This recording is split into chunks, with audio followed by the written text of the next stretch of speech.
ایک نام محمد ہے جو بڑھ کر گھٹا نہیں، ایک نام محمد ہے جو بڑھ کر گھٹا نہیں، ورنہ ہر ایک عروج میں پنہاں زوال ہے، ورنہ ہر ایک عروج میں پنہاں زوال ہے۔ حسن یوسف پہ کٹی مصر میں انگشت زنا، حسن یوسف پہ کٹی مصر میں انگشت زنا، سر کٹاتے ہی یہاں تیرے نام پر مردان عرب، سر کٹاتے ہی یہاں تیرے نام پر مردان عرب۔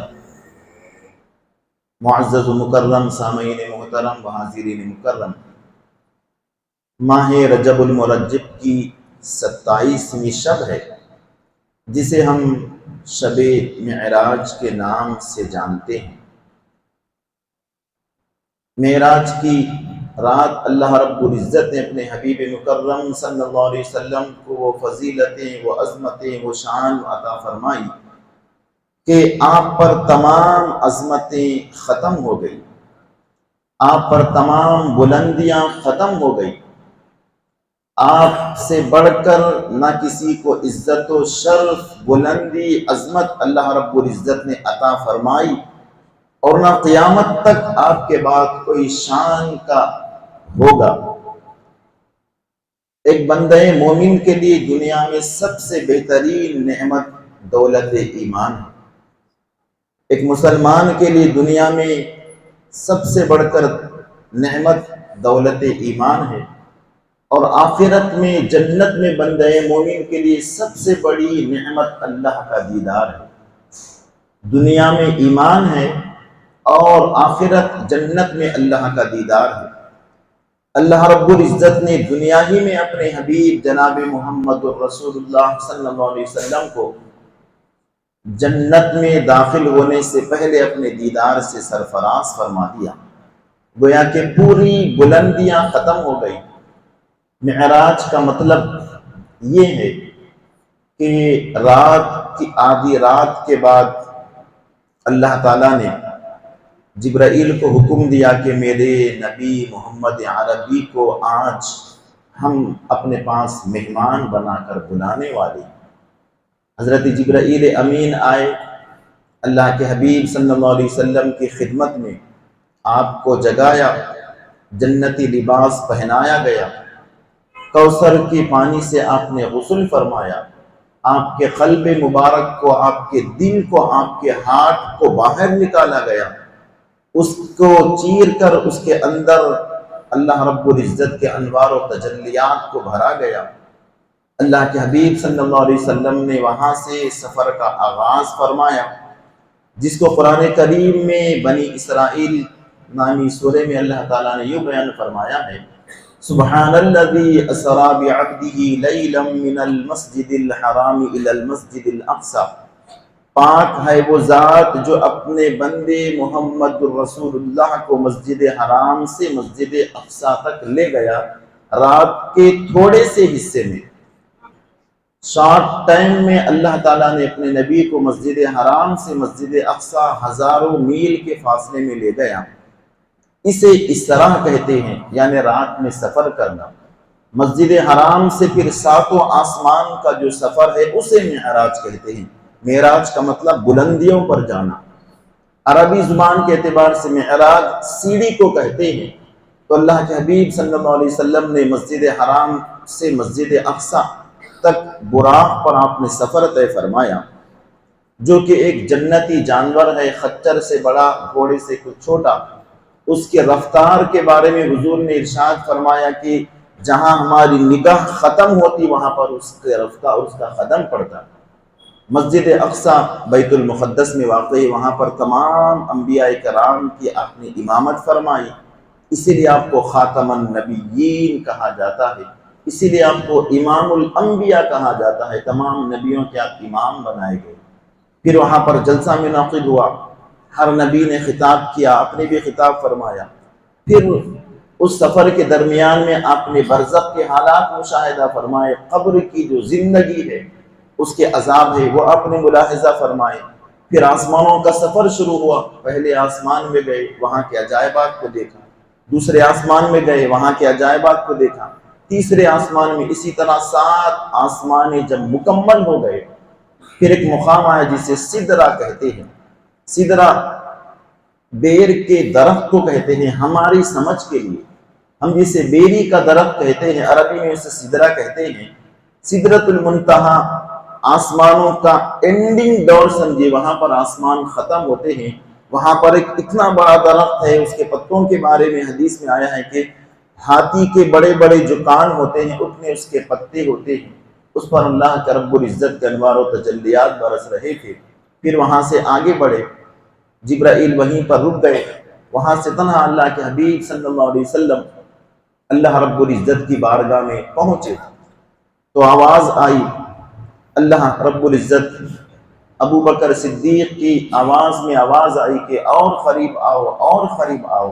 جب رب کی بارگاہ میں حضور پہنچے تو آپ نے فرمایا التحیات للہ والصلوات والطیبات، اے پروردگار تیرے ہی لیے ہے میری تمام امت کی جسمانی عبادت ہے، میری امت کی تمام زبانی عبادت ہے، میری امت کی تمام مالی عبادت مولا تیرے ہی لیے ہے۔ اللہ رب العزت نے فرمایا السلام علیک ایھا النبی، اے نبی تجھ پر میری سلامتی ہو، ورحمت اللہ اور تجھ پر تیرے رب کی رحمت ہو، وبرکاتہ تیرے رب کی برکتیں ہوں۔ تو اللہ رب العزت کی بارگاہ میں جو آپ نے نذرانہ پیش کیا، اللہ تعالیٰ نے قبول فرما کر جواب دیا کہ اے نبی تم پر سلامتی ہو۔ تو نبی پاک پر سلام پڑھنا یہ رب کی سنت ہے۔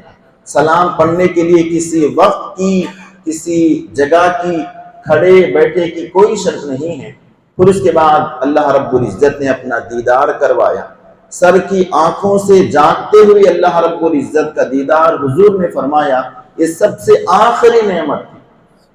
دنیا میں جتنے بھی انبیاء کرام حضرت آدم علیہ السلام سے لے کر حضرت عیسیٰ علیہ السلام تک 1,24,000 کم و بیش انبیاء کرام آئے، کسی کو بھی بیداری کی حالت میں آسمانوں پر عرش اعظم پر نہیں بلایا گیا، اور نہ کسی کو رب نے اپنا دیدار کروایا، اور نہ کسی نے اپنی اس حیات میں جنت و دوزخ کا مشاہدہ فرمایا۔ اللہ رب العزت نے یہ کرم اپنے حبیب کو عطا فرمایا کہ رب کا دیدار فرمایا، جس کا تذکرہ اللہ تعالیٰ نے سورہ نجم میں فرمایا ہے۔ اس کے بعد اللہ رب العزت نے امت کے لیے نماز کا تحفہ عطا فرمایا۔ جتنی عبادتیں اسلام میں ہیں وہ زمین پر فرض کی گئی سوائے نماز کے، روزے زمین پہ فرض کیے گئے، حج زمین پر فرض ہوا، زکوٰۃ زمین پر فرض کی گئی، لیکن نماز معراج کا تحفہ ہے۔ تو ہر مومن کو چاہیے کہ جب تک جان میں جان ہے نماز قضا نہ ہونے پائے۔ اگر نبی کی محبت کا دعویٰ بھی ہے اور نمازیں چھوٹ رہی تو یہ دعویٰ جھوٹا ہے۔ اللہ رب العزت سے راز و نیاز کی باتیں ہوئی۔ پھر اس کے بعد حضور صلی اللہ علیہ وسلم اسی رات کے اسی حصے میں مکہ مکرمہ واپس آ گئے، اور آپ نے بیان فرمایا کہ میں جب گیا تھا تو میرے گھر کے دروازے کی کنڈی ہل رہی تھی، میں واپس آیا تو اسی طرح میرے دروازے کی کنڈی ہل رہی تھی، میرا بستر گرم تھا اور میرے وضو کا پانی وہیں پر رکھا ہوا تھا۔ یعنی اتنے مختصر سے عرصے میں کروڑوں میل کا فاصلہ آپ نے طے بھی کیا، اللہ کے عجائبات کو بھی دیکھا اور واپس آ گئے۔ مؤرخین اور محدثین بیان فرماتے ہیں کہ اتنے عرصے میں 18 سال کا عرصہ گزرا۔ بعض لوگوں نے کہا کہ 18 سال کا جتنا عرصہ ہوتا ہے اتنا عرصہ اللہ کے حبیب نے رات کے اتنے حصے میں مشاہدہ فرما کر واپس آ گئے، اس سے معراج النبی کہتے ہیں۔ سبھی کو معلوم ہے، میں نے آج کے لیے ایک الگ عنوان کا انتخاب کیا ہے، الگ آج ہماری گفتگو کا ٹاپک ہے۔ معراج النبی کا جو معاملہ ہے وہ اب سن چکے ہیں، اس کا نام معراج ہے۔ سورہ احزاب کی میں نے ایک آیت کریمہ تلاوت کی۔ اللہ رب العزت کا ارشاد ہے، آج کے نوجوانوں کے لیے آج کی گفتگو ضروری ہے۔ نوجوانوں اپنے ایمان کی حفاظت کے لیے آج کی باتیں آپ یاد رکھیے، کیونکہ وقت کی ضرورت بھی ہے، وقت کا تقاضا بھی ہے۔ سورہ احزاب میں اللہ رب العزت نے ارشاد فرمایا، ما کان محمد ابا احد من رجالکم، اے لوگو غور سے سنو، محمد صلی اللہ علیہ وسلم تم میں سے کسی مرد کے باپ نہیں ہیں، ولیکن رسول اللہ، لیکن اللہ کے رسول ہیں، وخاتم النبیین، تمام نبیوں کے آخری نبی ہے، وکان اللہ بکل شیء علیما، اللہ تعالیٰ ہر چیز کو جاننے والا ہے۔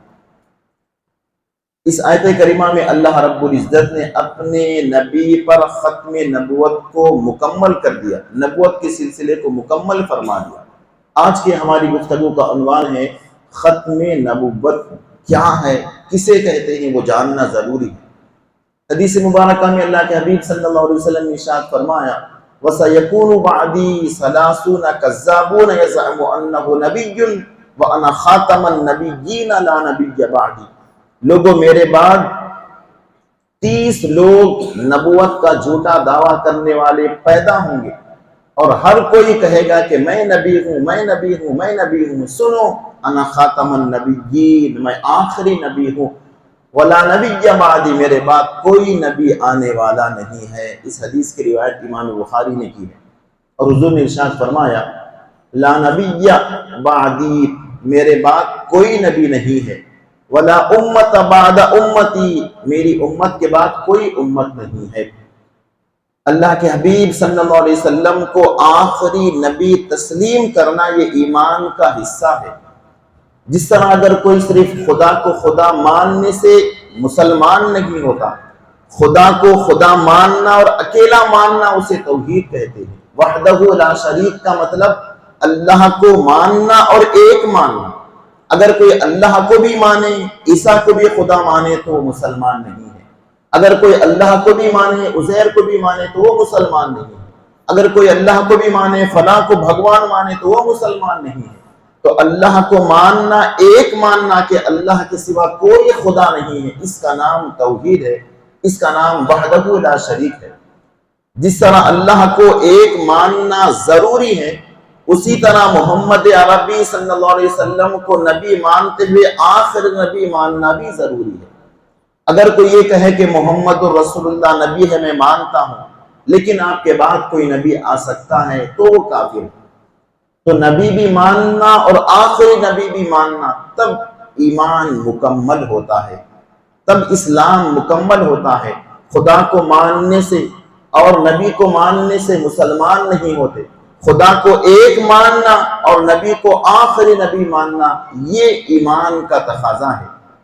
اسی لیے مومن کی تعریف وہ کی گئی ہے کہ اللہ تعالیٰ کے پاس سے، رسول اللہ کے ذریعے سے جتنی بھی چیزیں آئی ہیں، ان تمام چیزوں پر دل و جان سے ایمان رکھنا اور اس کا زبان سے اقرار کرنے والا مومن ہے۔ تو اللہ رب العزت نے اپنے حبیب پر جو قرآن کریم نازل فرمایا ہے، 100 سے زائد آیتوں میں اللہ رب العزت نے ختم نبوت کا اشارہ فرمایا ہے کہ لوگوں میرے نبی کے بعد کوئی نبی نہیں ہے۔ احادیث مبارکہ کے ذخیرے میں جب ہم دیکھتے ہیں تو 200 سے زیادہ حدیثیں ہمیں ملتے ہیں جس میں حضور نے فرمایا کہ میرے بعد کوئی نبی نہیں ہے، میں آخری نبی ہوں، میرے بعد اگر کوئی آئے گا تو وہ قیامت آئے گی۔ حضور نے ارشاد فرمایا انا والساعۃ کہاتین، میں اور قیامت اس طرح آئے ہیں، یہ میں ہوں اور یہ قیامت ہے، یہ 2 انگلیوں کے درمیان میں کتنا فاصلہ ہے، اتنا قیامت کے درمیان میں ہے۔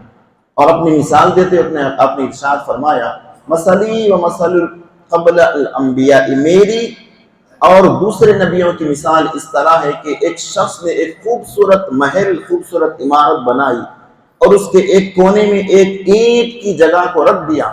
لوگ اس عمارت کے طرف گھومتے، اسے دیکھتے اور تعجب کرتے کہ یہ ایک اینٹ ہوتی تو محل خوبصورت ہوتا، مکمل ہو جاتا۔ تو حضور نے مثال دے کر فرمایا کہ وَأَنَا ذَلِكَ اللَّبِينَةُ وَأَنَا اللَّبِينَةُ وَأَنَا خَاتَمَ النَّبِيِّينَ لَا نَبِيَّ بَعْدِي، لوگوں میں وہ آخری اینٹ ہوں اور آخری نبی ہوں، میرے بعد کوئی نبی آنے والا نہیں ہے۔ آج مختلف قسم کے گمراہ لوگ نبوت کا دعویٰ کر رہے ہیں، یہ کوئی نئی بات نہیں ہے۔ صحابہ کرام نے ختم نبوت کے لیے اپنی جانیں کیسے قربان کی، اور اس طرح کے جو لوگ دنیا میں آ رہے ہیں، ان کو بھیجنے والے کون ہیں، اس کے پیچھے کیا مقصد ہے، آج اس کو آپ غور سے سنیے۔ نبوت کا جو دعویٰ سب سے پہلے اللہ کے حبیب صلی اللہ علیہ وسلم کے زمانے میں کیا، اس کا نام ہے اسود عنسی۔ 2 لوگوں نے آپ کے زمانے میں نبی ہونے کا دعویٰ کیا، حضور موجود ہیں، آپ کی موجودگی میں دو بدبختوں نے نبی ہونے کا دعویٰ کیا، ایک کا نام اسود عنسی ہے، دوسرے کا نام ہے مسیلمہ کذاب۔ بولی ایک کا نام اسود عنسی ہے، دوسرے کا نام مسیلمہ کذاب۔ اسود عنسی بالکل کالا کلوٹا بدصورت بد شکل تھا، اس کی ایک کنیت ذوالحمار گدھے والا، ذوالخمار اوڑھنے والا، اتنا کریہ صورت تھا کہ اپنے چہرے کو چھپانے کے لیے اوڑھنی منہ پر لگا لیتا تھا۔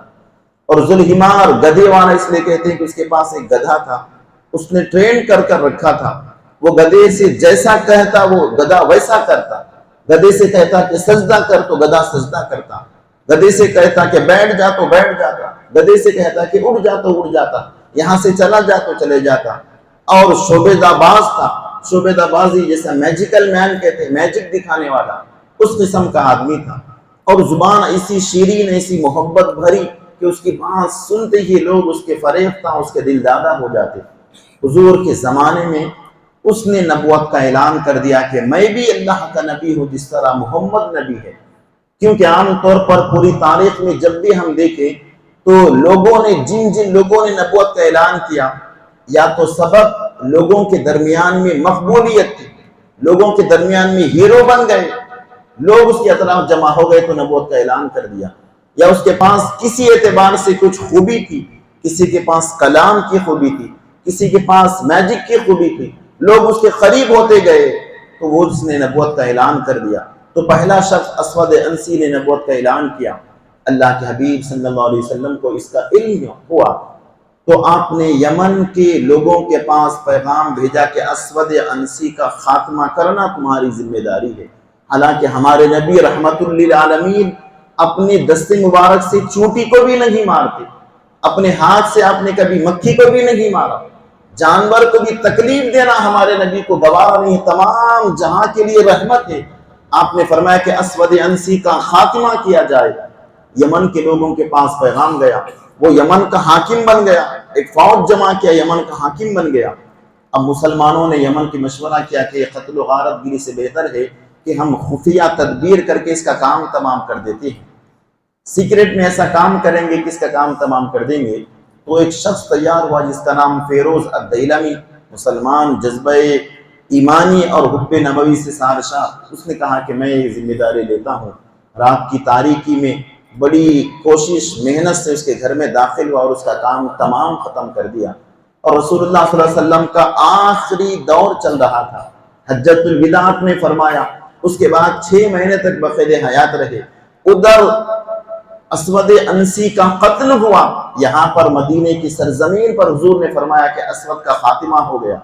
ابھی ہزاروں میل کا فاصلہ ہے، خبر ابھی نہیں آئی، حضور نے فرما دیا کہ لوگوں خوش ہو جاؤ کہ دشمن خدا کا خاتمہ ہو گیا ہے، مبارک ہو۔ پھر وہاں سے قاصد نکلا، وہ مدینہ پہنچا، اس وقت تک رسول اللہ صلی اللہ علیہ وسلم پردہ فرما چکے تھے۔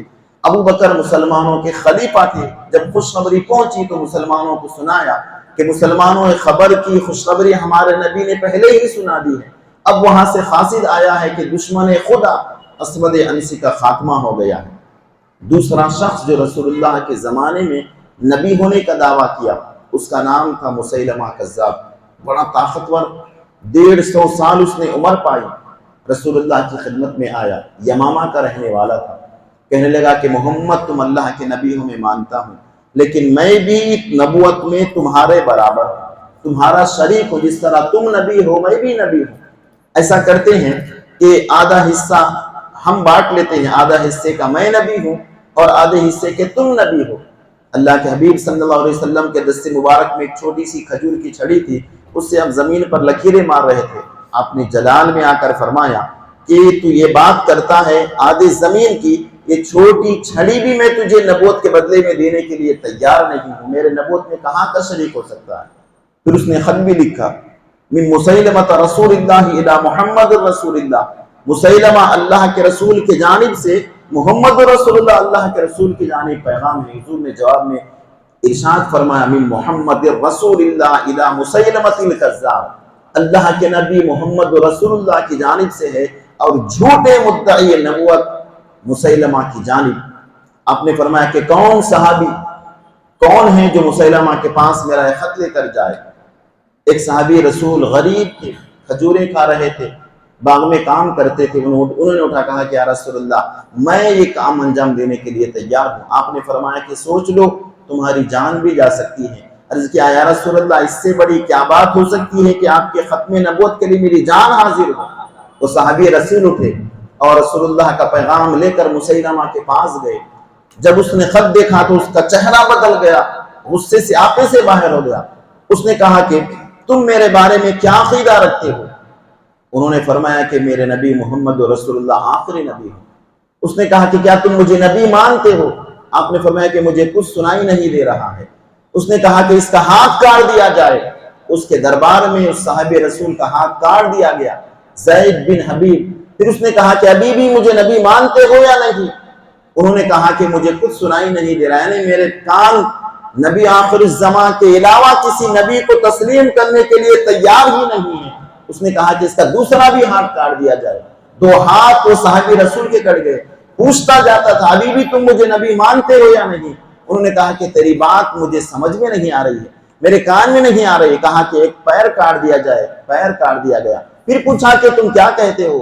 کہنے لگے کہ میرے نبی آخری نبی ہے، تیری بات میرے کانوں میں نہیں آ رہی۔ دوسرا پیر بھی کاٹ دیا گیا۔ ختم نبوت کے لیے صحابہ کرام نے کیسی قربانیاں دی، اس صحابی کو شہید کر دیا گیا۔ یہاں پر اللہ کے حبیب کی آنکھوں میں آنسو آ رہے ہیں، ایک ایک ہاتھ یمامے میں کٹ رہا ہے۔ مدینے کی سرزمین پر محمد عربی کی آنکھوں میں آنسو آ رہے ہیں۔ آپ نے بیان کیا کہ لوگوں میرے حبیب کے ایک ہاتھ کو کاٹ دیا گیا، دوسرے ہاتھ کو کاٹ دیا گیا، ختم نبوت پر ایسا پہرا دیا گیا۔ اس کے بعد اللہ کے حبیب کا جب وصال ہوا تو اس نے 40,000 کا لشکر تیار کر لیا، معمولی نہیں، بڑی طاقتور، بہت فصیح و بلیغ بات کرنے والا، خطبہ دینے والا، اور عمر بھی لمبی پائی، 150 سال تک عمر رہی۔ 40,000 لشکر کو یمامہ میں تیار کر لیا۔ کہنے لگا کہ نبی کے بعد میں نبی ہوں، ابو بکر کیسے خلیفہ ہو سکتے ہیں؟ جب یہ بات خلیفۃ المسلمین حضرت سیدنا ابو بکر صدیق رضی اللہ تعالیٰ عنہ تک پہنچی، جن کے سامنے ہمارے مائیں، ہمارے باپ قربان صدیق اکبر نے ایسے عالم میں اسلام کو لوگوں سنبھالا، آپ نے فرمایا کہ ابو بکر زندہ ہو اور میرے نبوت کے اور میرے نبی کی نبوت پر کوئی ڈاکہ ڈالے کیسے ہو سکتا ہے؟ لوگوں چلو یمامہ کی جانب نکلو۔ سب سے کہا کہ کوئی مرد کوئی بچہ گھر میں نہ رکھے، ختم نبوت پر پہرا دینا ہماری ذمہ داری ہے، چلو یمامہ کی جانب چلتے ہیں۔ آپ ہتھیار لگا کر میدان میں آ گئے۔ مولا علی شیر خدا آئے، عرض کرنے لگے کہ امیر المؤمنین ابو بکر صدیق آپ ہمارے لیے بہت پیارے ہیں، ہم آپ کو کھونا نہیں چاہتے، آپ حکم دے ہم یہ کام کریں گے۔ اگر آپ مدینے سے چلے گئے، ہم نے آپ کو کھو دیا تو پھر اسلام اور مسلمانوں کا کیا ہوگا؟ آپ یہی نہیں، آپ حکم دیجئے۔ اس کے بعد صدیق اکبر نے، بڑے بڑے فتنے تھے، یہ ایک فتنہ تھا ختم نبوت کا، مانعین زکوٰۃ کا ایک فتنہ تھا، مرتدین کا ایک فتنہ تھا۔ 2 سال کے عرصوں میں پورے فتنوں کو ختم کر دیا صدیق اکبر نے۔ بعد میں آنے والوں کے لیے آسانیاں ہوئی۔ آپ نے سب سے پہلے اکرمہ بن ابو جہل کے صاحبزادے، ابو جہل تو مسلمان نہیں ہوا، ان کے صاحبزادے اکرمہ مسلمان ہو گئے، انہیں لشکر دے کر بھیجا اور حکم دیا کہ سنو، جب تک دوسری فوج تمہاری مدد کے لیے نہ آئے تم مسیلمہ پر حملہ نہ کرنا، شرجیل تمہاری مدد کے لیے آئیں گے، جب وہ آئے تو حملہ کرنا۔ اور یہ اکرمہ بن ابو جہل یمامہ کی سرزمین پر پہنچ گئے۔ جوش جہاد، عشق رسول، محبت رسول دل میں ایسا موزن تھا، جلال میں تھے ہر صحابی کہ ہمارے نبی کے مقابلے میں نبوت کا دعویٰ جھوٹا کیسا کر سکتا ہے؟ ہمارے نبی کے بعد قیامت تک کوئی نبی نہیں، جھوٹا نبی ہے کیسے؟ انہوں نے حملہ کر دیا، مسلمانوں کو شکست ہوئی۔ پھر اس کے بعد اللہ کے حبیب صلی اللہ علیہ وسلم کے وہ پیارے صحابی خلیفۃ المسلمین حضرت ابو بکر صدیق رضی اللہ تعالیٰ عنہ نے سیف اللہ خالد بن ولید کو ایک لشکر دے کر سپہ سالار بنا کر روانہ کیا کہ خالد جاؤ اور اس بدبخت کا کام مکمل کر کے آؤ۔ جب خالد کو حکم دیا تو وہاں پر وحشی بن حرب بیٹھے ہوئے تھے۔ یہ وہ وحشی ہیں جنہوں نے اسلام لانے سے پہلے غزوہ احد میں رسول پاک صلی اللہ علیہ وسلم کے چچا حضرت حمزہ کو شہید کر دیا تھا ایک نیزے کے مار سے، بعد میں مسلمان ہو گئے۔ جب بھی رسول اللہ کے سامنے آتے فرماتے، رسول اللہ نے فرمایا کہ تمہارا ایمان قبول ہے، تمہارے پورے گناہ معاف ہے، لیکن تم میرے سامنے نہ آنا، تمہارا چہرہ دیکھتا ہوں تو میرے چاچا کی یاد آ جاتی ہے۔ وحشی بس اپنے کمرے میں رہتے، روتے رہتے۔ جب صدیق اکبر نے اعلان کیا تو اٹھ کھڑے ہوئے، عرض کیا کہ امیر المؤمنین اگر آپ کی اجازت ہو تو میری آرزو ہے کہ میں نے دنیا کے سب سے بہترین شخص کو قتل کیا ہے، بدبختی میری رہی، اب میں دنیا کے بدترین شخص کو قتل کر کے میں اللہ کے حبیب کو خوش کرنا چاہتا ہوں، میں مسیلمہ کا خاتمہ کروں گا، مجھے آپ اجازت دیجیے۔ اپنی اجازت دے دی۔ حضرت خالد بن ولید لشکر کو لے کر گئے۔ مسلمانوں کی تعداد 13,000 کا لشکر مسلمانوں کا تھا، 40,000 سے زیادہ ہر قسم کے ہتھیار سے لیس مسیلمہ کا لشکر تھا، لیکن وہ بھی اللہ کی تلوار خالد بن ولید تھی۔ انہوں نے جائزہ لیا اور اپنی فوج کو ایسے ترتیب دیا اور جوش و ولولے سے تقریر کر کے ایسا حملہ کیا، ایک ہی حملے میں مسیلمہ کی لشکر کے پاؤں کھڑ گئے، بھاگنے لگے، کوئی دائیں کوئی بائیں۔ ایک باغ میں جا کر مسیلمہ اور سب اس کے ساتھیوں نے پناہ لی، باغ میں گھس گئے، دروازہ لگا لیے، مسلمانوں کی فوج باہر ہے، اور وہ باغ کی دیواریں بھی اتنی اونچی اونچی تھی کہ وہاں پر چھلانگ لگا کر بھی نہیں جایا جا سکتا تھا۔ اللہ کے حبیب صلی اللہ علیہ وسلم کے پیارے صحابہ اپنے حبیب کے ختم نبوت پر کیسا پہرا دے رہے تھے، دیکھیے۔ اس کے بعد ایک صحابی نے کہا، جن کا نام غالباً زید بن قیس ہے، انہوں نے کہا کہ خالد کسی بھی طرح سے تم مجھے اس باغ کے دیوار تک پہنچا دو، اس کے بعد میرے جسم کے ٹکڑے ٹکڑے کیوں نہ ہو جائے، میں داخل ہو کر دروازہ کھول دوں گا، فوج کو لے کر اندر داخل ہو جانا۔ حضرت خالد بن ولید نے ایک سیڑھی بنائی بلند، اس سیڑھی پر چڑھے، دیوار پر چڑھ گئے، اس کے بعد وہاں سے چھلانگ لگائی باغ میں، اس کے لشکری آئے، انہیں مارتے ہوئے اپنے پیر کو زخمی کر لیا، ایک بار ہاتھ کٹ گیا، اسی حالت میں بڑی مشکل سے دروازے کو انہوں نے کھول دیا۔ مسلمانوں کی فوج اندر داخل ہوئی، ایسے گھماسان کی خون ریز جنگ ہوئی۔ اس کے احوال آپ پڑھیے، جنگ یمامہ، صحابہ کرام جب جنگ ختم ہوئی تو کسی صحابی کا پیر کہیں پر کٹا ہوا نظر آ رہا، کسی کا ہاتھ، کسی کی منڈی، کسی کا جسم، کسی کا دھڑ ہے، کسی کا نہیں ہے۔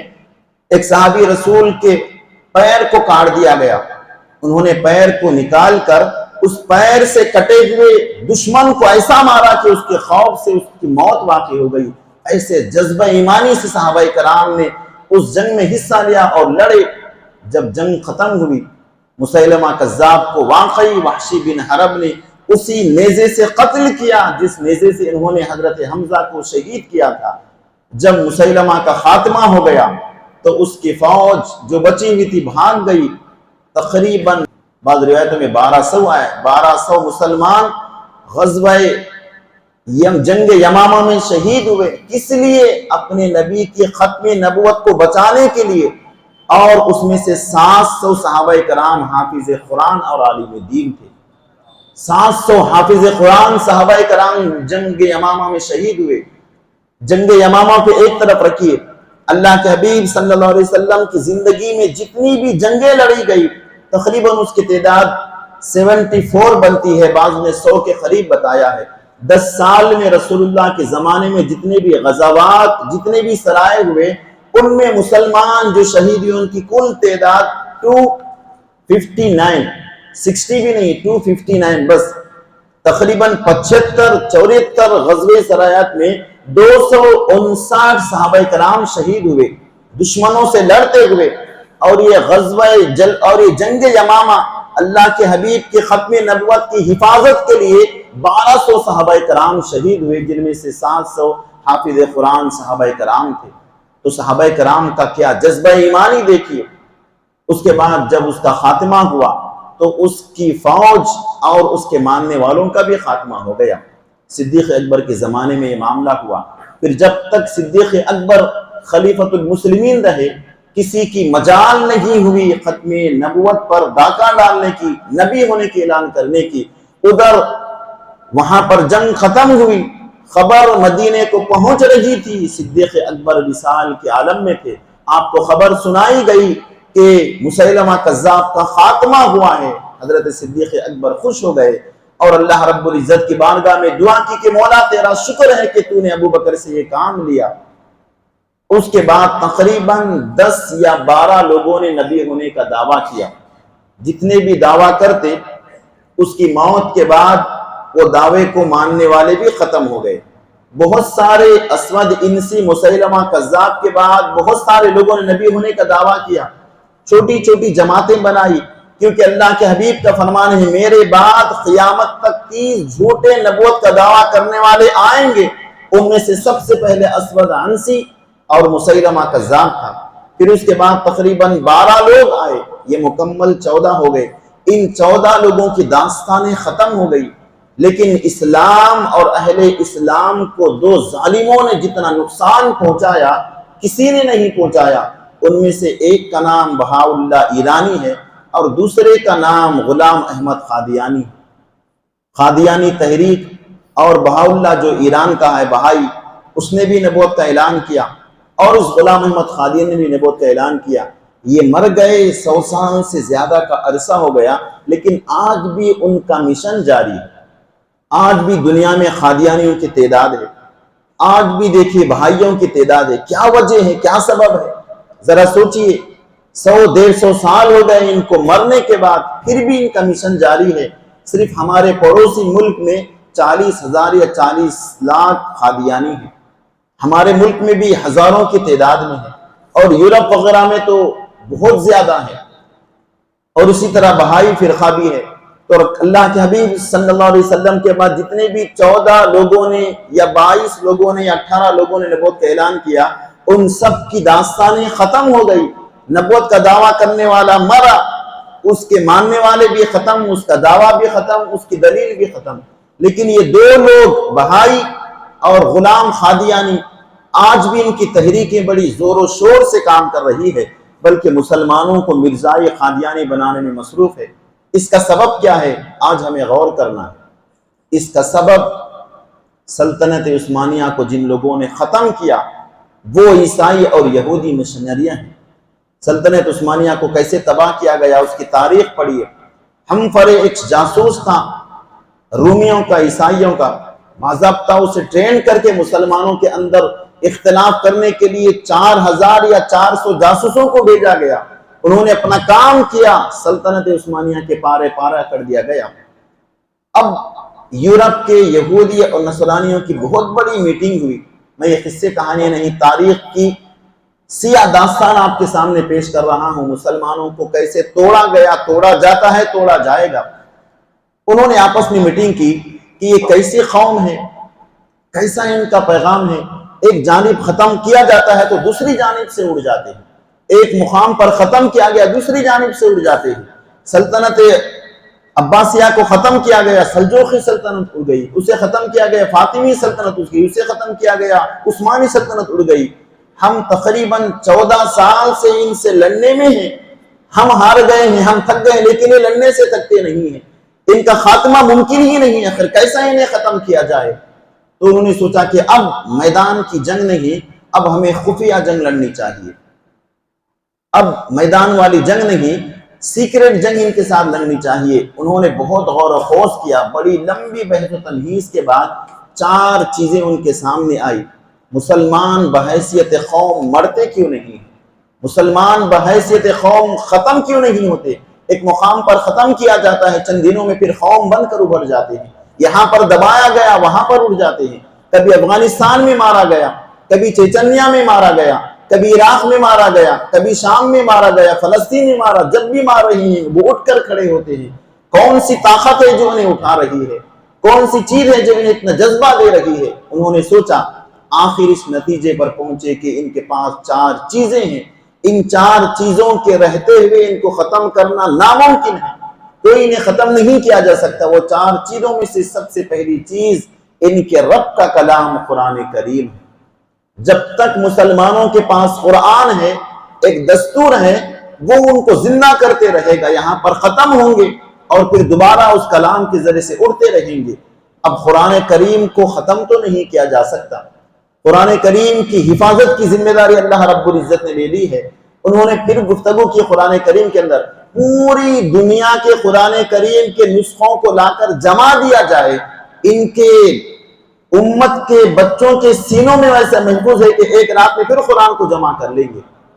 قرآن کو مکمل ختم کرنا ناممکن ہے، ان کے رب نے ان کے کلام کو حفاظت کیا ہے، لہذا کیا کرنا چاہیے اس کے بارے میں لمبی غور و فکر انہوں نے کی۔ پھر ان کے درمیان میں دوسری چیز ان کے نبی کی محبت ہے۔ مسلمان جب تک بحیثیت قوم نبی کی محبت ان کے سینوں میں ہے، کوئی انہیں فنا نہیں کر سکتے، کوئی قوم ان پر غالب آ نہیں سکتی۔ ان کے سینوں سے ان کے نبی کی محبت کو نکالنا پڑے گا، اس کے لیے الگ طریقے انہوں نے استعمال کیا۔ پھر چوتھی چیز ہے، ان تمام مسلمانوں کو ایک پلیٹ فارم، ایک مرکز کے طور پر عطا کرتی ہے، وہ ہے حج۔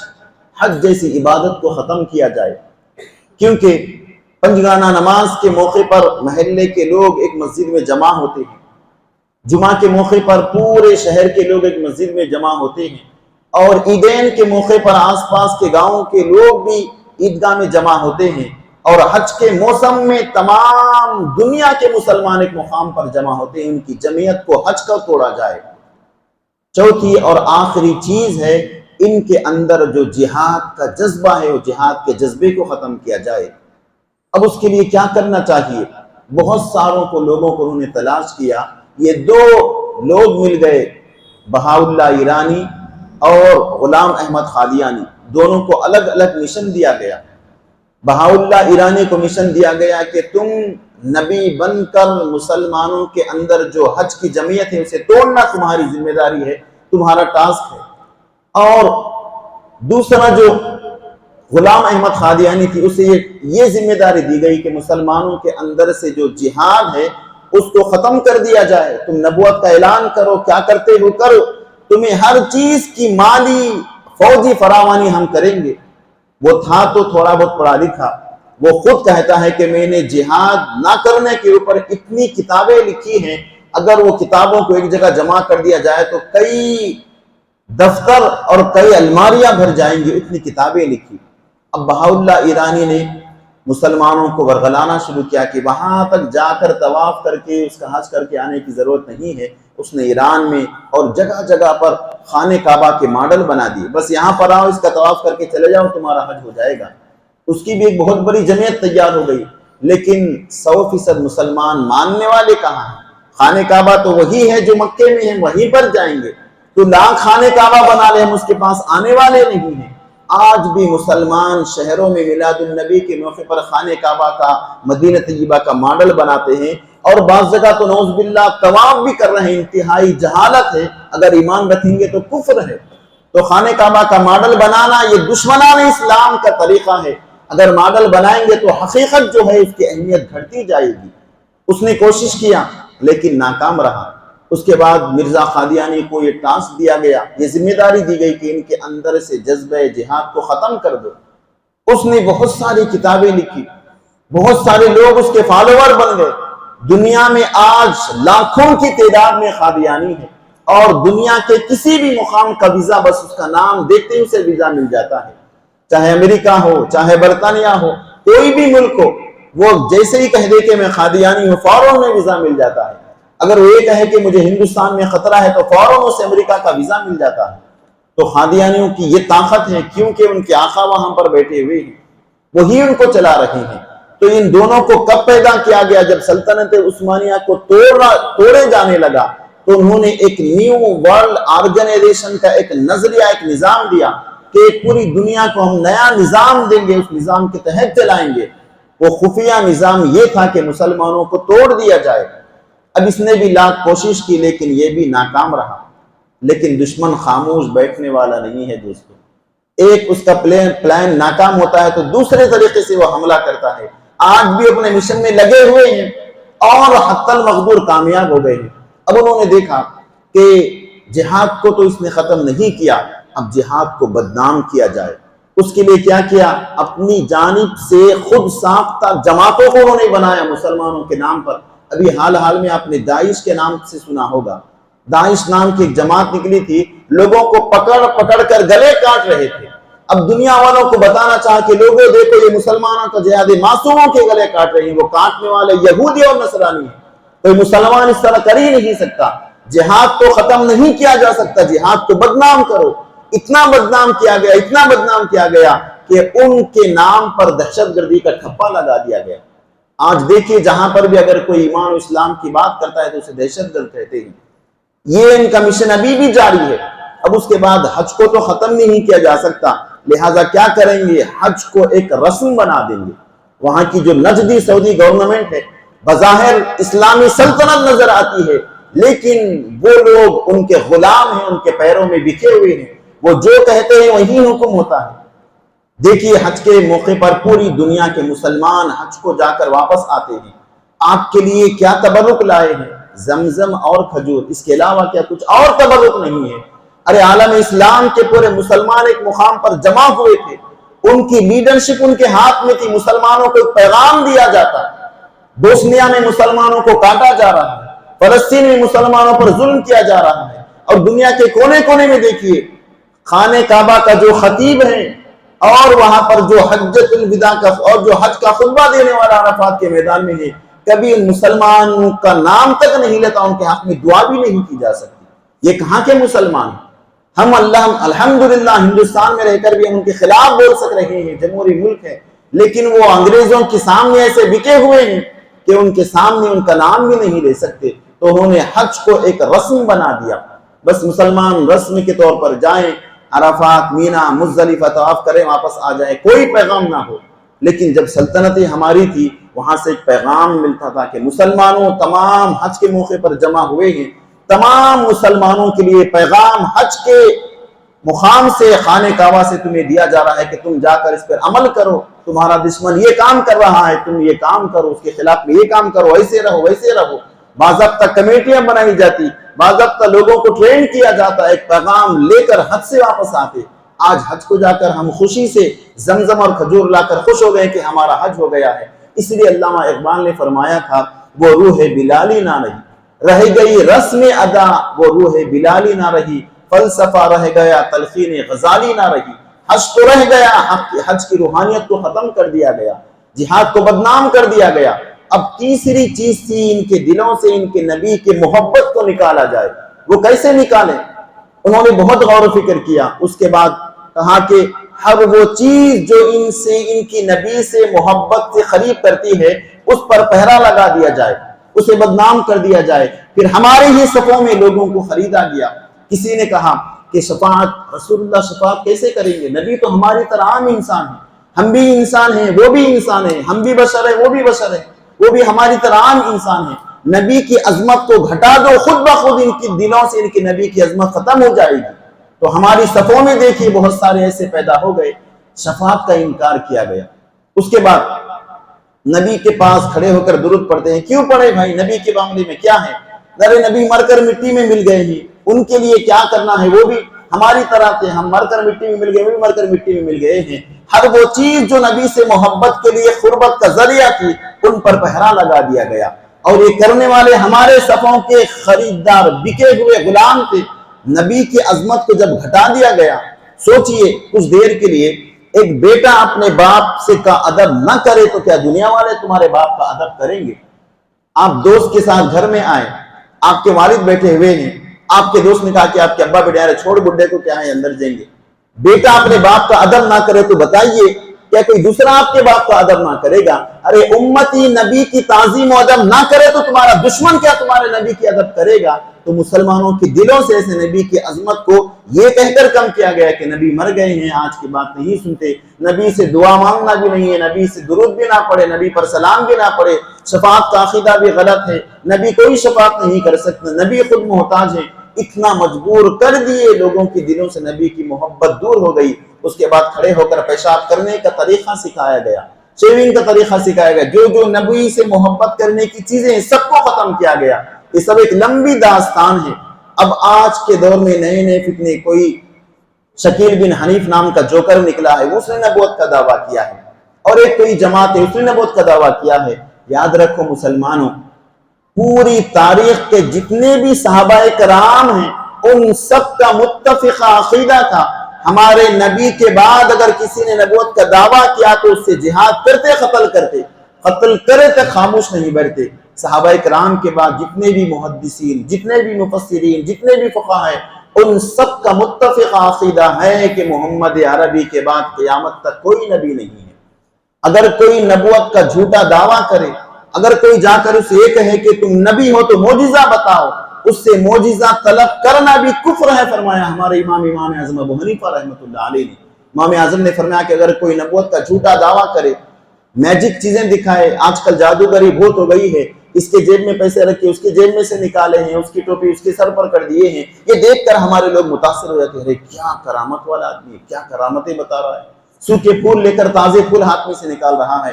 ایسوں کو دیکھ کر ہمارے لوگ اس کے رغبت میں جا رہے ہیں, ایک طریقہ. دوسرا, دنیا کے پیسوں کی لالچ ہرس میں اپنے ایمان کو بیچ رہے ہیں.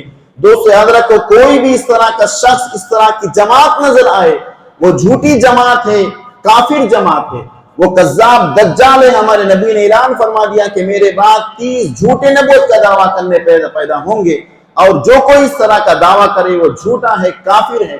شکیل بن حنیف ہو یا پھر کوئی اور جماعت ہو, اب اس کے نام پہ بڑے بڑے جلسے کر رہے ہیں. ہمارے لوگ بھی جلسہ کر رہے ہیں, پیچھے بڑا اس کے نام پہ پوسٹر لگا ہوا ہے, بڑے بڑے علماء بیٹھے ہیں. میں نے کہا کہ بھائی تم شکیل بن حنیف کا ایڈورٹائز کر رہے ہو, وہ ایک جوکر کونے میں بیٹھا ہوا ہے, اس کے نام پہ بڑا جلسہ کر رہے ہیں. ارے اس کا نام کیوں نہ, کہ اگر آپ نام رکھنا تھا تو ختم نبوت کانفرنس, ہمارے نبی کا نام رکھنا تھا, آپ جلسہ کرنا تھا. آپ خود اسے شہرت دے رہے ہیں, آپ خود ایڈورٹائز کر رہے ہیں. سوچئے بڑے بڑے لوگ بھی جلسے کر رہے ہیں, ختم نبوت کے نام پر اس کا نام لگا ہوا ہے. شکیل بن حنیف کے خلاف جلسہ آ رہا ہے. میں تو اس کا نام بھی لینا گوارا نہیں کرتا ہوں, لیکن آپ حضرات کو بتانے کے لیے اس طرح کی جماعتیں آئیں گی, اس طرح کے آپ کے صفوں میں بھی ہوں گی. ہمارے شہر میں بھی ایسی تنظیمیں ہیں, جہاں پر بھی کوئی تنظیم کچھ الگ بات کر رہی ہے, میرا حضرت جو کہہ رہا ہے وہی صحیح ہے, نہ قرآن پیش کرتا ہے, نہ حدیث, نہ بزرگوں کو مانتا ہے, سمجھ جانا کہ دھوکہ ہے, اس کے دھوکے میں نہ جانا. قادیانی آپ کو یورپ میں بھی ملیں گے, ایشیا میں بھی ملیں گے, ہر کونے میں ملیں گے.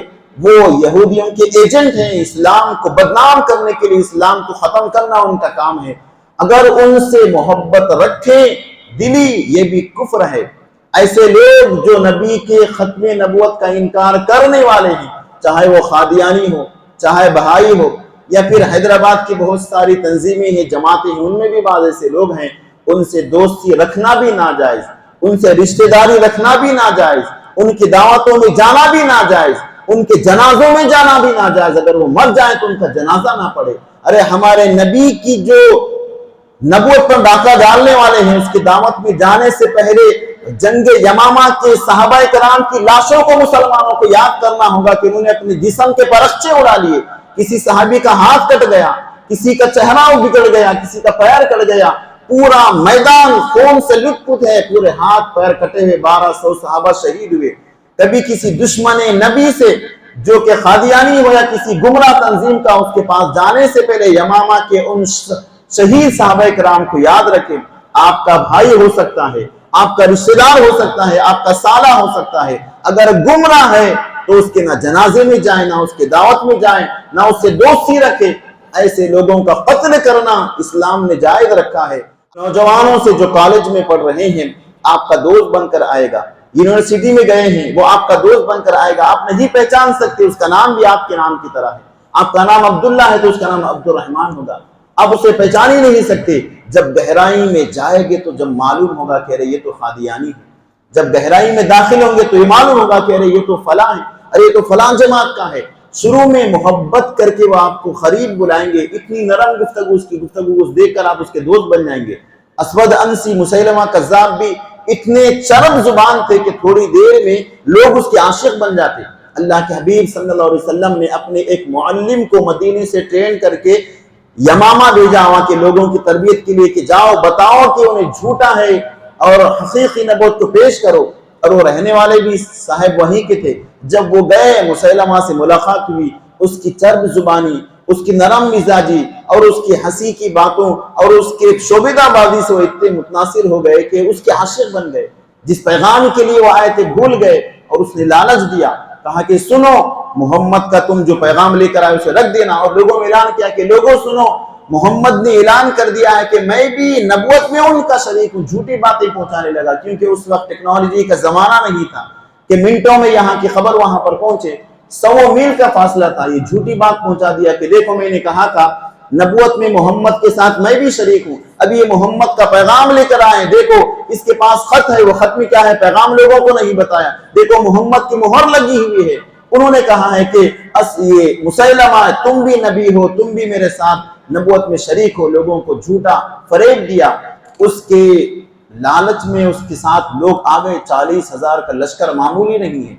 تو اس قسم کے شعبدہ باز ہیں, کوئی جادو کے ذریعے سے, کوئی شعبہ بازی کے ذریعے سے، کوئی مال کے ذریعے سے، ایسے لوگ آپ کی ضرورت کو دیکھتے ہیں کہ اس کی ضرورت کیا ہے، اگر مال کا محتاج ہے تو انڈائریکٹلی آپ کی ایسی مدد کرتے ہیں کہ آپ اس کی دوست بن جاتے ہیں، اب اس کے بعد اپنی محفلوں میں لاتے ہیں، ابتدا میں اللہ رسول کی باتیں ہوں گی، کوئی غلط باتیں نہیں ہوں گی، نماز کی بات ہوگی، اللہ کی باتیں ہوں گی، رسول کی بات ہوں گی، زکوٰۃ کی ہوں گی، اس کے جیسے جیسے آپ خرید جائیں گے اس کے بعد ان کی گمراہیاں کھل کر آئے گی، جیسے ہی آپ کو گمراہی کھل کر آ جائے تو سمجھ جانا کہ پھر یہ حقیقت دین محمدی کا ماننے والا مسلمان نہیں ہے۔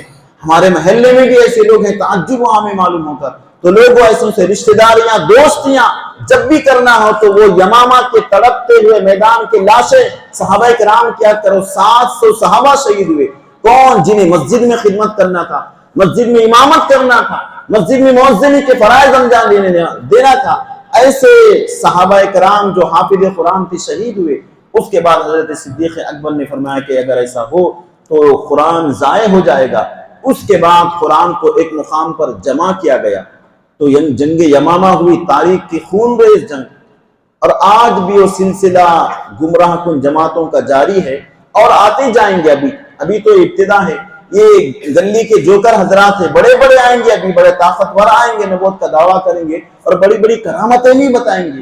ان کے پاس جانا، ان کی مجلسوں میں بیٹھنا، ان سے دوستیاں رکھنا، رشتہ داریاں رکھنا، اپنے ایمان کو برباد کرنے کا تقاضا، اپنے ایمان کو برباد کرنا۔ اسی لیے میں نے قرآن ابتدا میں کہا تھا، مسلمان کے لیے دنیا میں سب سے بڑی نعمت دولت ایمان ہے، ایمان سے بڑھ کر کوئی دولت نہیں ہے۔ حضور نے فرمایا کہ لوگوں قیامت کے قریب نئے نئے فتنے آئیں گے، ایسے فتنے آئیں گے کہ صبح میں انسان مسلمان ہوگا، شام میں سوتے سوتے کافر ہو جائے گا، شام میں مسلمان رہے گا، صبح میں کافر ہو جائے گا۔ کیسے ایسے فتنے آئیں گے؟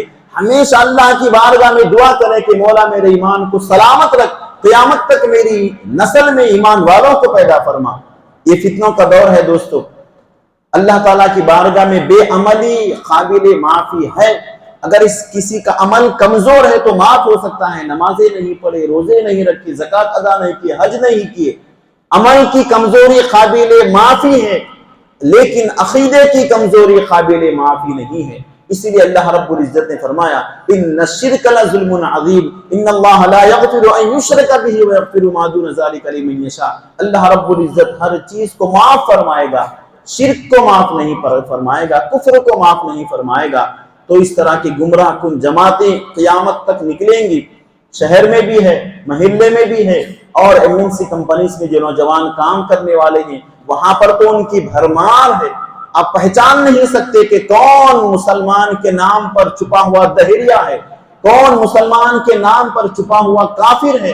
آپ کے ایمان کو برباد کرے گا، آپ کو لڑکی دے کر آپ کے ایمان کو برباد کرے گا، دولت دے کر آپ کے ایمان کو برباد کرے گا، آپ کو بڑا پوسٹ دے کر آپ کے ایمان کو خراب کرے گا۔ MNC کمپنی میں کام کرنے والے نوجوان الرٹ رہیں، کوئی بھی چیز اگر اسلام کے خلاف نظر آ رہی ہے تو فوراً اپنے عالم سے، اپنے علماء سے رجوع ہوں اور کہیں کہ اس طرح کا معاملہ ہے، ہم کیا کریں۔ ان کے عقائد تمہارے سامنے آ جائے تو ان کی نوکریوں کو قربان کرو اور ان کی لڑکیوں کو قربان کرو، اپنے ایمان کو بچاؤ۔ ایمان اس دنیا سے جو بچا کر لے گیا وہ حقیقی کامیاب ہے۔ دنیا سے جو اپنے ایمان کو بچا کر لے گیا اس سے بڑھ کر کامیابی اور کوئی نہیں ہے۔ تو یہ زمانہ ایمان کے بچانے کا زمانہ ہے، اپنا بھی ایمان بچائیں، اپنے بچوں کا بھی ایمان بچائیں، اپنی بچیوں کا بھی ایمان بچائیں۔ جو بچیاں ہمارے کالج میں، یونیورسٹیز میں پڑھ رہی ہیں، جابز کر رہی ہیں، وہ بھی ان کے نرقے میں آ رہے ہیں، نئے نئے نام سے انہیں پھنسا کر ان کے ایمان کو برباد کیا جا رہا ہے۔ یہ مشن دشمن کا آج بھی جاری ہے۔ دشمن ہاتھ پہ ہاتھ دھرے بیٹھا نہیں ہے، وہ سویا نہیں ہے، ہمیشہ نئے نئے ترکیبوں کے ذریعے سے مسلمانوں کو برباد کرنے، اسلام کو بدنام کرنے اور مسلمانوں کی صفوں میں انتشار پیدا کرنا ان کا منشا ہے، وہ کر رہے ہیں۔ مسلمانوں کے گروپوں میں بٹے ہوئے ہیں، کوئی فلاں گروپ میں بٹا ہوا ہے، کوئی فلاں گروپ میں بٹا ہوا ہے۔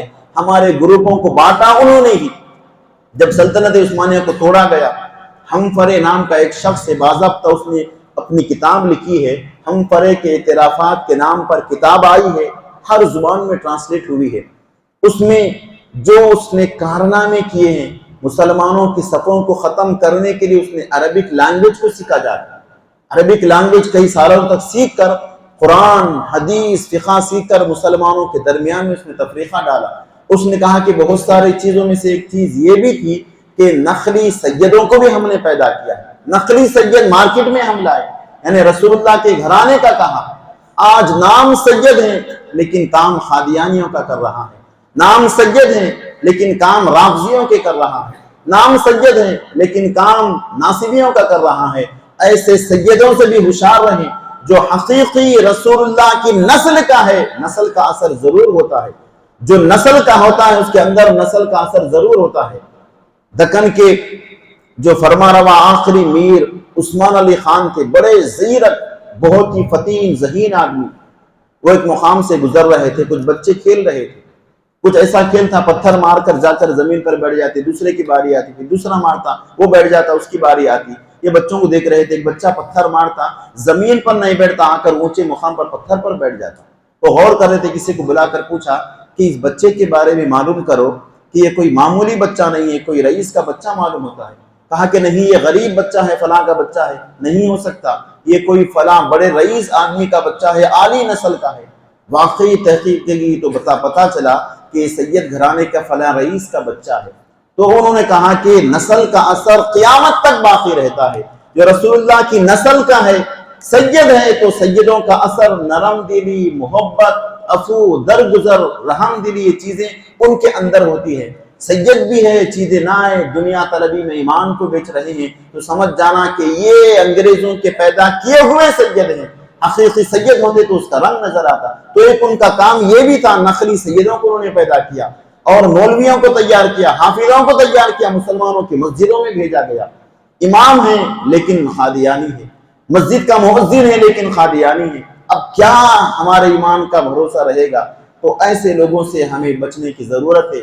معراج النبی صلی اللہ علیہ وسلم کا پیغام مسلمانوں کو یہی ہے کہ اللہ رب العزت نے ہمارے نبی کو جو بلندیاں، جو سرفرازیاں عطا فرمائی ہیں، ان سرفرازیوں کو دیکھنے کے لیے ہم ایمان سلامتی کے ساتھ دنیا سے لے کر گئے تو ہم کامیاب ہیں۔ اگر ہمارا ایمان ڈگمگایا، ہمارا ایمان ختم ہو گیا، پیسے کی لالچ میں آ کر، عورت کی لالچ میں آ کر، یا حکومت کی لالچ میں آ کر، تو دنیا تو مل جائے گی، نوجوانوں آخرت تباہ ہو جائے گی۔ تو اس طرح کے فتنوں سے، چاہے کسی بھی نام سے ہو، کسی بھی نام سے فتنہ آ سکتا ہے۔ کوئی بھی ایک نئی جماعت بنایا ہے، نہ وہ قرآن کی بات کرتا ہے، نہ حدیث کی بات کرتا ہے، نہ بزرگوں کی بات کرتا ہے، اپنے ہی رنگ کا لباس پہنتا ہے، اپنی ہی بات کرتا ہے، میرے جو حضرت ہے وہی صحیح ہے، میرے بزرگوں جو فرمایا وہی صحیح ہے، سمجھ جانا کہ یہ غلط ہے۔ سچا مسلمان ہوگا تو اس کے پاس قرآن ہوگی، قرآن کی بات کرے گا۔ سچا مسلمان ہوگا تو اس کے پاس سنت رسول ہوگا، رسول پاک کی سنت اور حدیثوں کو ذکر کرے گا، صحابہ کرام کے واقعات سنائے گا۔ ایسا کچھ نہیں، بس ہمارے حضرت جی نے جو فرمایا وہی ہے۔ جیسا کہ بہائی فرقہ ہے، بہت دنیا میں چھایا ہے، ان کے پاس سب کچھ، ان کا جو امیر بہاءاللہ ہے، اس کا کلام، اس کا حکم حرف آخر ہے۔ نہ ان کے پاس قرآن کی اہمیت، نہ ان کے پاس کعبے کی اہمیت، نہ ان کے پاس نبی کی اہمیت۔ اسی طرح جو قادیانی ہے، ان کے پاس جو غلام احمد قادیانی کا اصول ہے وہ مقدم ہے، وہی اس کے لیے قرآن، وہی حدیث، وہی اس کے لیے حج، وہی نماز۔ تو انہوں نے جب نبوت کا دعویٰ کیا تو لوگ کیسے قریب ہوئے؟ اس نے کہا کہ بھائی یہ جہاد اس زمانے میں تھا، اب جہاد اگر کرنا ہے تو قلم کا جہاد ہے، جہاد کو ختم کرو۔ اس کے بعد کہا کہ 5 نمازیں مشکل ہے، نماز عشاء، نماز فجر معاف، نکاح کرنا ہے کسی سے بھی کر سکتے ہیں، جس سے چاہے نکاح کرو معاف۔ تو دنیا میں لوگوں کو لذت کی چیزیں جب دیں گے تو انسان قریب ہوتی جائے گا۔ دیکھیے آج کل آفر آتا ہے، ایک لیجیے 3 فری ہیں، اس طرح کا آفر دیا، مسلمان ہو جاؤ 2 نمازیں معاف، میرے پاس آ جاؤ، میری صف میں شامل ہو جاؤ، جس سے چاہے نکاح کر سکتے ہیں، میری صف میں شامل ہو جاؤ، زکوٰۃ کی بھی ضرورت نہیں، حج کی بھی ضرورت نہیں ہے، نہ رمضان کے روزوں کی ضرورت ہے، جو چاہے کرو۔ اسود انسی نے یہی کیا، مسیلمہ کذاب نے بھی یہی کیا، ان ظالموں نے بھی یہی کیا۔ تو ایسی جماعتوں سے، ایسے فتنہ پرور لوگوں سے ہوشیار ہونے کی ضرورت ہے۔ اللہ رب العزت کی بارگاہ میں دعا کرتے ہیں کہ مولا کریم ہم سب کی تو صحیح رہنمائی فرما، مولا تمام مسلمانوں کے عقیدے اور عمل کی حفاظت فرما، مولا ہماری جو نسلیں قیامت تک آئیں گی ان کو اسلام پر استقامت عطا فرما، مولا میرا جو نبی صلی اللہ علیہ وسلم کی جو فضیلت عظمتیں ہیں وہ سب ہمیں عطا فرما، ایمان کی زندگی، ایمان کی موت نصیب فرما۔ وآخر دعوانا الحمدللہ رب العالمین۔